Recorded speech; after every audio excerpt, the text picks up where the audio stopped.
Good morning students, आप सभी का स्वागत है हमारे यूट्यूब चैनल में। आज का जो हमारा टॉपिक है वो है linear equation in one variable. ये चैप्टर आपके लिए कोई नया नहीं है, लास्ट ईयर आप लोग इस चैप्टर को पढ़ चुके थे। इस बार इस चैप्टर को थोड़ा सा अपडेटेड फॉर्म में लिया गया है। हम लोग कुछ नए तरीके से इक्वेशंस को सॉल्व करना सीखेंगे और उसके एप्लीकेशंस को इस चैप्टर में अच्छे से पढ़ेंगे। अलजेब्रिक एक्सप्रेशन क्या होता है?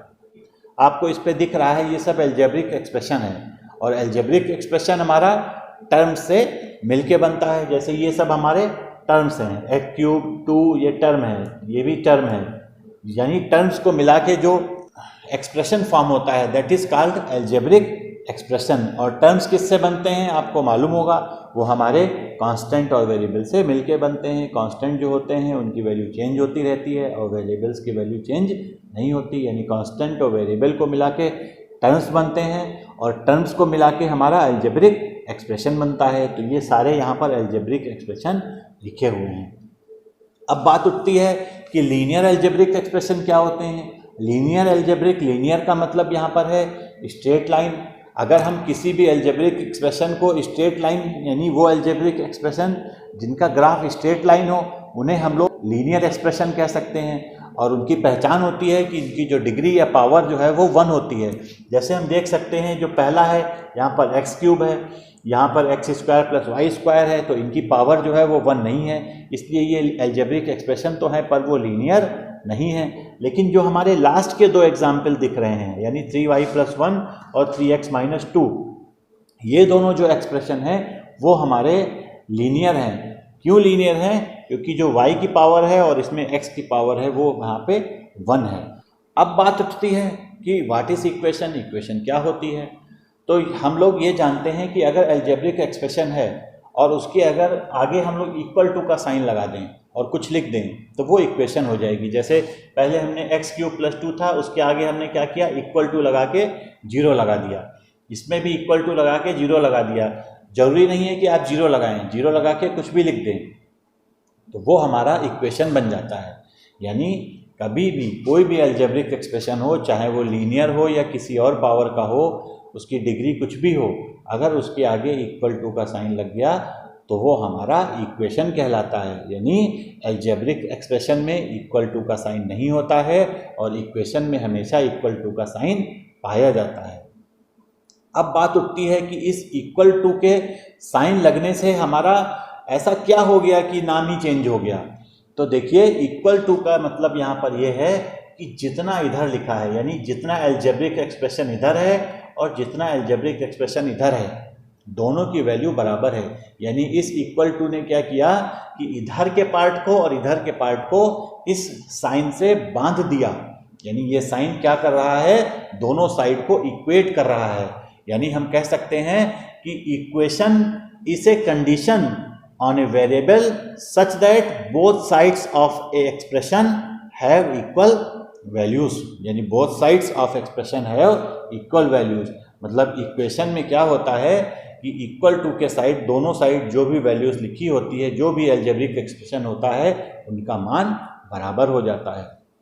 यानी हम यहाँ पर कुछ भी लिख दें और यहाँ पर कुछ भी लिख दें, उसका मतलब ये है कि जितना कुछ इधर है वो इसके बराबर है। अब हम आते हैं कि linear equation in one variable क्या होती हैं। देखिए, लीनियर इक्वेशन का मतलब पावर 1 होनी चाहिए, जो वेरिएबल उसमें प्रेजेंट है उसकी पावर 1 होनी चाहिए।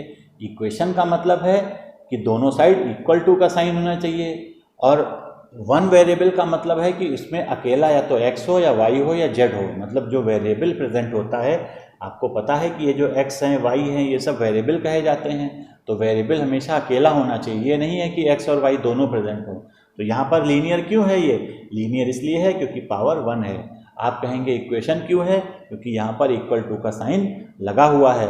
आप कहेंगे कि 1 वेरिएबल क्यों है? तो 1 वेरिएबल इसलिए है क्योंकि ये जो है यहाँ पर x है। तो ये जितने भी एग्जाम्पल आपको दिख रहे हैं ये सभी हमारे लीनियर इक्वेशन इन 1 वेरिएबल के सारे एग्जाम्पल्स हैं। अब बात उठती है कि सॉल्यूशन क्या होता है, what is the solution of an equation.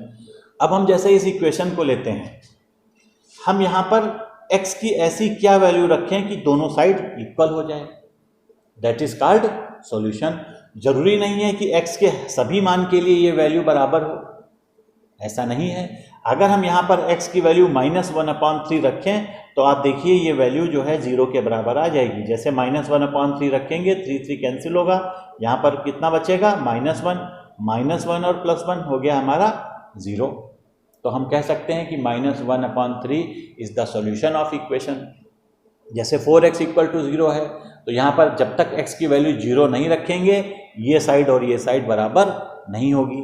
ऐसे इस एग्जाम्पल को देखिए, तक हम यहाँ पर x की वैल्यू 1 नहीं रखेंगे दोनों साइड इक्वल नहीं होगी। तो सॉल्यूशन का मतलब ये है कि x की वो वैल्यू जिसको इक्वेशन में रखने पर हमारी दोनों साइड इक्वल हो जाए, that is called solution of an equation. तो हमेशा याद रखिए जो सॉल्यूशन होता है उसकी वजह से दोनों साइड इक्वेशन की इक्वल हो जाती हैं।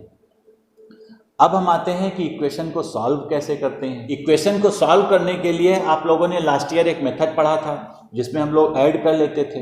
हमने बताया था कि किसी भी इक्वेशन में हम कुछ भी ऐड करें, कुछ भी सब्ट्रैक्ट करें, कुछ भी मल्टीप्लाई करें, कुछ भी डिवाइड करें, उसकी वैल्यू पर फर्क नहीं आता है। बस हमें इस चीज़ का ध्यान रखना है कि जो भी हम काम करें, मीन्स जो भी हम मैथमेटिकल ऑपरेशन उसके साथ करें वो हम दोनों साइड्स करें, यानी कोई भी पार्शियलिटी दोनों साइड्स को लेके नहीं होनी चाहिए। अगर हम 2 ऐड कर रहे हैं तो 2 जो है वो दोनों साइड ऐड करना ज़रूरी होता है। तो इस तरीके से हमने लास्ट ईयर सवाल किया था। जैसे 2x - 3 = 7 है, आपसे कहा था इसको सॉल्व करो, तो हम लोग क्या करते थे, x की वैल्यू फाइंड करनी है तो हमें x को रखना है और इसके अलावा जो कुछ भी है उसको हमें यहाँ से हटा देना है। तो हम लोगों ने क्या किया कि इस 3 को हटाने का प्रयास किया। और -3 कैसे हटेगा, -3 हटाने के लिए अगर हम +3 हम दोनों साइड कर दें तो हमारा आंसर मतलब 3 जो है वो यहाँ से रिमूव हो जाएगा। तो हमने लिखा एडिंग 3 ऑन बोथ साइड्स। तो यहाँ पर देखिए 2x - 3 लिखा था, +3 इधर किया और +3 इधर भी किया, दोनों साइड हमने +3 कर दिया। तो ये -3 + 3 कैंसिल हो गया, बचा क्या 2x और 7 + 3 आ गया 10। अब देखिए अब यहाँ पर जो है 2 गड़बड़ कर रहा है, 2 × x है, तो 2 × x है, अगर हम यहाँ 2 से डिवाइड कर दें दोनों साइड्स को तो 2 भी चला जाएगा। तो हमने किया क्या कि दोनों साइड को 2 से डिवाइड कर दिया। तो हम 2 से डिवाइड करेंगे, डिवाइडिंग 2 ऑन बोथ साइड्स। तो देखिए 2 ये हुआ, 10/2 इधर हुआ, 2 कैंसिल हो गया और 10/2 आया 5, यानी x की वैल्यू जो है वो 5 आ गई। यानी यही हम कह सकते हैं कि इस इक्वेशन का सोल्यूशन 5 है। अच्छा 5 सोल्यूशन क्यों है, आप खुद देखिए, यहाँ पर 5 रखिए तो 2 × 5 10, 10 - 3 आपका आ गया 7 और इधर लिखा है 7, यानी हमने जब 5 रखा तो इस इक्वेशन की जो दोनों साइड की वैल्यू थी वो हमारी इक्वल हो गई। तो इस प्रकार हम इक्वेशन को पिछले साल तक सॉल्व करते थे। पर इसमें प्रॉब्लम जो है वो ये है कि काफ़ी समय लगता है और हमें लिखना बहुत पड़ता है। तो नेक्स्ट जो मेथड हमारा अब इस साल आएगा उसको हम लोग कहते हैं ट्रांसपोजिंग मेथड। ट्रांसपोजिंग मेथड में जो होता है, यानी इधर जो कुछ भी लिखा है उसको हम दूसरी साइड क्या करते हैं, ट्रांसपोर्ट करते हैं, यानी शिफ्ट कर देते हैं, ट्रांसपोज करना कहलाता है। ट्रांसपोज में क्या होता है, ध्यान रखिए कि अगर हम किसी भी वैल्यू को ट्रांसपोज कर रहे हैं तो उसका नेचर चेंज हो जाएगा। जैसे प्लस है तो प्लस को अगर हम =2 के अपोजिट ले जाएंगे तो हमेशा माइनस में चेंज होगा, यानी प्लस वाला जो है वो माइनस में चेंज हो जाएगा। माइनस वाला अगर इधर का उधर गया यानी =2 के उधर गया तो प्लस में चेंज हो जाएगा, यानी ये दोनों हमेशा एक दूसरे के अपोजिट होते हैं। उसी प्रकार मल्टीप्लाई और डिवाइड का रहता है, अगर मल्टीप्लाई को हम =2 के उधर ले जाते हैं तो वो डिवाइड में चेंज हो जाता है, और अगर डिवाइड को इधर से उधर लाए तो वो मल्टीप्लाई में चेंज हो जाता है, यानी दोनों एक दूसरे के वाइस वर्सा होते हैं।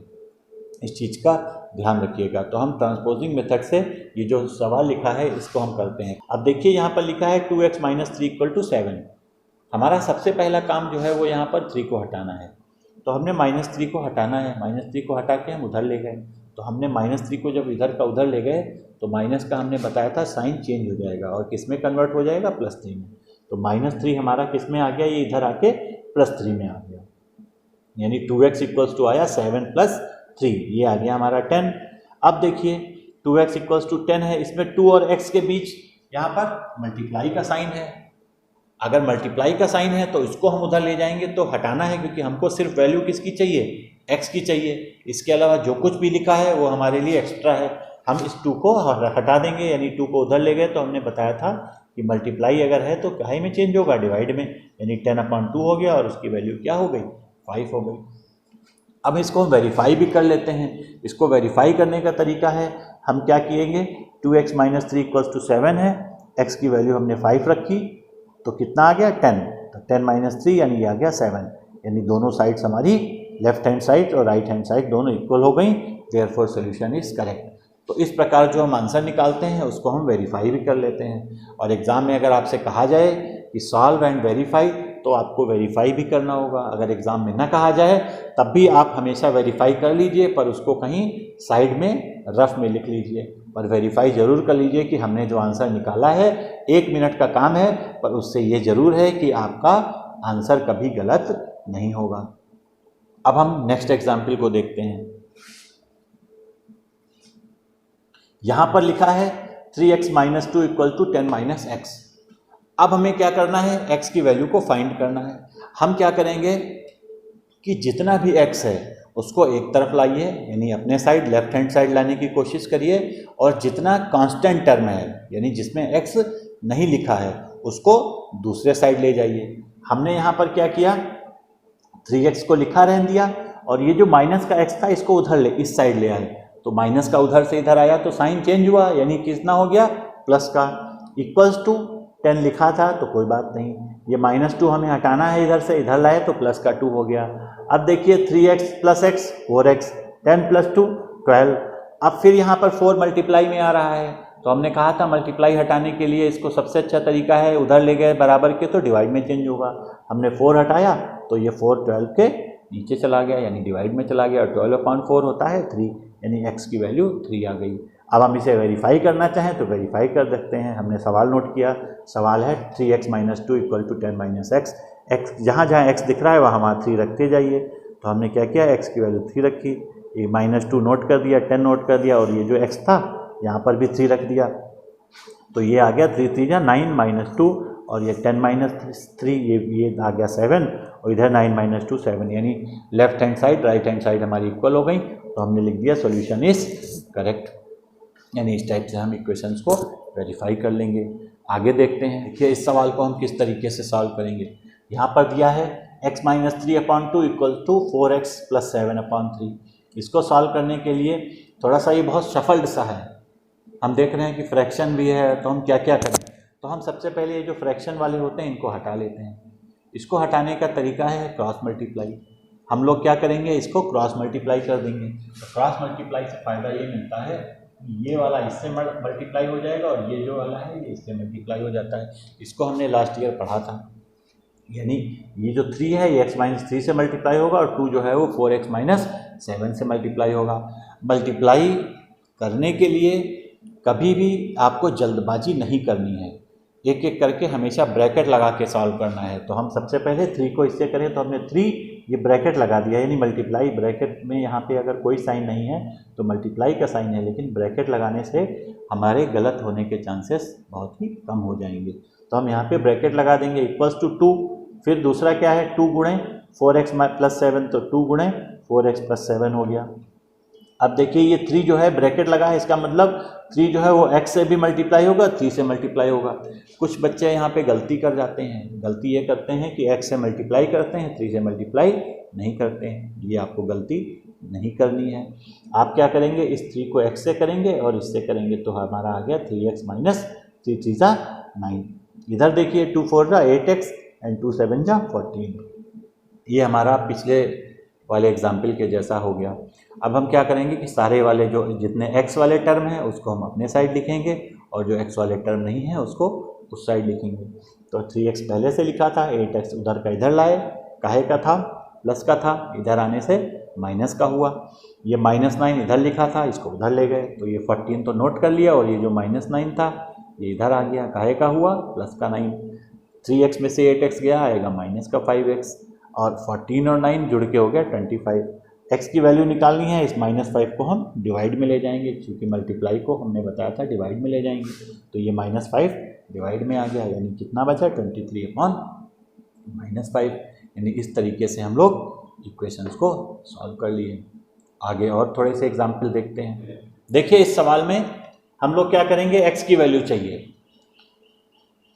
x को इधर पड़ा रहने देंगे, बाकी जो कुछ है उसको उधर ले जाइए। हमने क्या किया, 17/7 को इधर रखा रहने दिया और जो 3/7 था उसको उधर ले गए।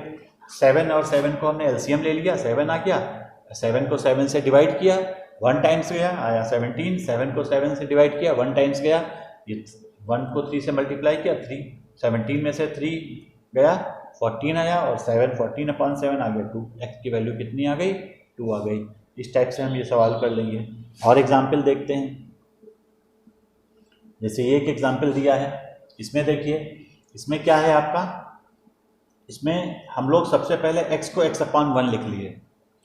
अब देखिए ये जो 5 है, ये 5, इसको हम x से मल्टीप्लाई कर देंगे और ये जो 1 है इसको इससे मल्टीप्लाई करेंगे। तो जब 5 को इससे मल्टीप्लाई किए तो आ गया 5x, और 4 और ये 1 से करेंगे तो जैसा है वैसा ही रहेगा। आपको मालूम है किसी भी संख्या को 1 से मल्टीप्लाई करें तो वो सेम रहती है।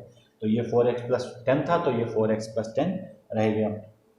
अब ये ब्रैकेट ओपन किया, ब्रैकेट ओपन करने में ध्यान रखिएगा, बहुत बच्चे गलती ये करते हैं, जब कभी ब्रैकेट ओपन करते हैं तो पहली वाली संख्या से मल्टीप्लाई करते हैं, दूसरी वाली संख्या को छोड़ देते हैं।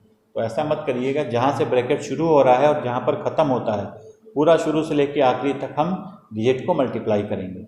ये हमारा आ गया 5x और ये 4 × x, 4x, 4 × 10 40, फिर 4x इधर ले आए तो 5x - 4x = 40, 5x में से 4x गया आएगा x, तो x = आ गया 40। इस टाइप से हमने इस इक्वेशन को सॉल्व कर ली। और देखते हैं इसको, देखिए इसमें क्या है, 2y + 5/3 = 26/3 - y। ये भी बहुत आसान है। इसमें क्या करेंगे, जितना भी y है अपनी तरफ लाइए और जितना कांस्टेंट टर्म है उसको राइट हैंड साइड ले जाइए। तो हमने -y को इधर ले आए, 2y पहले से लिखा था, ये -y का इधर आया तो प्लस का y हो गया, 26/3 लिखा था, नो चेंज, 5/3 इधर का उधर लाए, माइनस का 5/3 हुआ। अब क्या करें, 2y और y जुड़ के आ गया 3y, इधर हमने एलसीएम ले लिया, एलसीएम लिया तो कितना आएगा, 3 × 3 = 1, 1 टाइम्स गया, 26 को 1 से मल्टीप्लाई किया 26 आया, 3 को 3 से डिवाइड किया 1 टाइम गया, 1 को 5 से मल्टीप्लाई किया 5 आया, 26 में से 5 गए हमारा आया 21। तो हमने लिख दिया 21 यानी 3y = 21/3। अब देखिए अब क्या करेंगे, ये डिवाइड हो गया, 7 टाइम्स गया यानी 3y = 7, तो y = ये 3 हमारा मल्टीप्लाई में है तो डिवाइड में गया यानी y = हमारा आ गया 7/3। इस तरीके से हमने इस इक्वेशंस को सॉल्व कर लिया।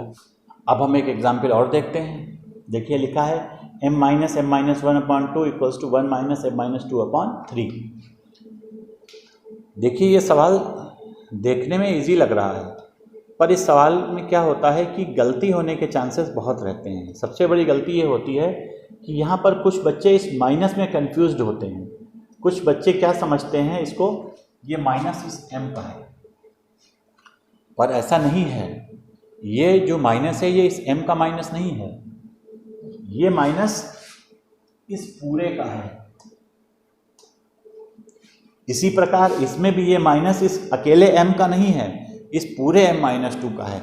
तो हमेशा ध्यान रखिएगा कि कभी भी जब माइनस लगाइएगा तो हमेशा इसके मिडिल में लगाते हैं, ना ऊपर लगाएंगे ना नीचे लगाएंगे। ये जो लाइन दिख रही है इस लाइन के हमेशा सामने लगाते हैं। इस लाइन के फ्रंट में अगर हम माइनस रखेंगे तो ये समझ लीजिए कि ये जो माइनस है ये इस पूरे टर्म का है। ऐसे ही ये वाला माइनस जो है ये पूरे टर्म का है, तो गलती आपसे नहीं होगी। अब हम क्या करेंगे, अगर इस कंफ्यूजन को दूर करने के लिए कि गलती ना हो तो हमने क्या किया, इसमें ब्रैकेट लगा लिया। ऐसे ही यहाँ पर भी हमने ब्रैकेट लगा लिया। आपसे कोई नहीं कह रहा है, पर आप अपनी आसानी के लिए, अपनी सुविधा के लिए ये ब्रैकेट लगा लीजिए, गलती नहीं होगी। आपने ब्रैकेट नहीं लगाया 100% गलती हो जाएगी। आपको सब कुछ आता होगा पर आप ये गलती कर बैठेंगे। तो क्या करिए, इस ब्रैकेट को लगा लीजिए। तो हमने ब्रैकेट लगा लिया। अब हम जितने भी m थे, जैसे ये वाला ये सब एक तरफ ले आए, तो ये दोनों तो वैसे लिखे थे हमने, ऐसे ही लिख दिए। ये जो m - 2/3 माइनस का था इसको ले आए इधर, तो ये हमारा हो गया प्लस का। अब हमने क्या किया, इस m को m/1 लिख लिया। अब हमारा 1, 2 और 3 है, इसमें एलसीएम ले लिया, ये एलसीएम हमारा आ गया 6। अब एक एक करके हम एलसीएम जैसे करते थे उस तरह से डिवाइड करेंगे। तो हम क्या करेंगे, इस 6 को 1 से डिवाइड किए, कितने टाइम्स किया, 6 टाइम्स। 6 को m से मल्टीप्लाई किए, 6m आ गया। उसके बाद अब इस 2 को 6 से डिवाइड किए, कितने टाइम्स किया, 3 टाइम्स, यानी 3 जो है उससे मल्टीप्लाई होगा, तो 3 से मल्टीप्लाई किए, जो माइनस था वैसे ही नोट किया, यहाँ 3 मल्टीप्लाई हो रहा तो 3 लिखा, और जो ब्रैकेट में था उसको ब्रैकेट में लिखा रहने दिया। वो ब्रैकेट हम अगले स्टेप में सॉल्व करेंगे। ऐसे ही 3 को 6 से डिवाइड किया, 2 टाइम्स गया, 2 को मल्टीप्लाई किया तो प्लस था तो हमने प्लस लगाया और यहाँ पर 2 लगा दिया क्योंकि 2 टाइम्स गया था, इंटू m-2 लिख दिया, इक्वल्स टू 1 था तो इस 1 को 1/1 लिख देंगे और क्रॉस मल्टीप्लाई कर देंगे। तो जब क्रॉस मल्टीप्लाई करेंगे तो देखिए क्या आ जाएगा, 6 को 1 से किया 6 आया, और ये जो पूरा था, जो कुछ भी लिखा था 1 से किया तो वो पूरा वैसा कि वैसा हमने लिख दिया, उसमें हमने कोई चेंज नहीं किया। बस 1 से करे तो ये 6 रहा और वो 1 से किए तो वो बिल्कुल वही हो गया। अब हम एक एक ब्रैकेट को ओपन करेंगे तो 6m जैसा था वैसा लिखा रहा। अब ये 3m-1 है, जब इसको करेंगे तो देखिए माइनस का है, माइनस का 3 है, तो माइनस की वजह से सबके साइन चेंज हो गए। ये m काहे का था, पॉजिटिव था, तो 3 को m से मल्टीप्लाई किया 3m हुआ, क्योंकि -3 से मल्टीप्लाई कर रहे हैं इसलिए ये काहे का बन गया, -3 का बन गया। अब -3 को 1 से करेंगे तो चूंकि 1 काहे का था, माइनस का था, इसका साइन चेंज कर देगा ये -3, तो ये काहे का आ गया, प्लस का 3 आ गया, ध्यान रखिएगा। फिर +2 है तो +2m, और फिर 2 इससे भी होगा तो माइनस का 2 2 था 4। देखिए इसमें हमने साइन चेंज नहीं किया, क्यों नहीं किया, क्योंकि ये 2 जो था वो प्लस का था। इसमें साइन क्यों चेंज हुए, ये m जो है वो माइनस का हो गया, ये माइनस वाला प्लस का हो गया। ये क्यों हुआ, इस वाले माइनस की वजह से ऐसा हुआ। तो आप लोग इस चीज़ का ध्यान रखिएगा। और जो 6 था वो हमारा एक तरफ हो गया। अब ये हमारे पिछले सवालों की तरह बन गया। अब हम क्या करेंगे, जितने m वाले टर्म हैं उनको इधर रखिए, जो बिना m वाले टर्म हैं उनको उस साइड ले जाइए, उसको ट्रांसपोज कर दीजिए। तो m बचे, ये 6m, 3m यहीं रह गया, 2m यहीं रह गया, ये 3 और 4, 3 उधर गया तो माइनस का हुआ और 4 उधर गया तो प्लस का हुआ। तो 6m में से 3m गया, बचा 3m और 2m आ गया 5m। ऐसे ही 6 में से 3 गया, 3 बचा, 3 और 4 आ गया 7। तो 5m इक्वल्स टू 7। अब 5 और m के बीच मल्टीप्लाई का साइन है तो ये डिवाइड में जाएगा, यानी m इक्वल्स टू 7/5 आ जाएगा। तो इस तरीके से हम लोग कोई भी इक्वेशन दे रखी होगी, चाहे जितनी भी कठिन हो, हम लोग उसको आसानी से सॉल्व कर लेंगे। तो उम्मीद करते हैं आपको चैप्टर समझ में आया होगा। अगर आपको मेरा चैनल अच्छा लगा तो इसे लाइक और सब्सक्राइब जरूर कीजिएगा। धन्यवाद।